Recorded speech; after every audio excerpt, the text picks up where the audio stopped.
They were first used by the military in the 1960s and have been based at RAF Bryce Norton since 1984. I've flown the VC10 for the majority of my Air Force career, 4 tours. VC10s have been used for air transport, aeromed, VIP tasking and air-to-air refuelling. And they've done each of those tasks with a degree of dignity and pride and excellence. The VC10 has transported royalty, heads of state and even hostages who've been released throughout its 47-year history. But now it's about to make its final journey up north and we're about to go on board. They may be old, but they're fast. Back in the day, this plane flew from the UK to Perth in Australia in just under 16 hours.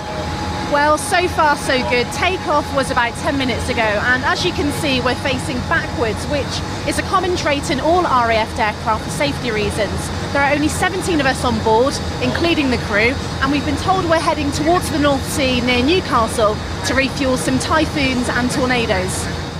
Most of the fuselage is taken up by these tanks. This is one of the things the VC10 does best, refuelling other aircraft. These tornadoes have flown from RAF Lossiemouth in northern Scotland.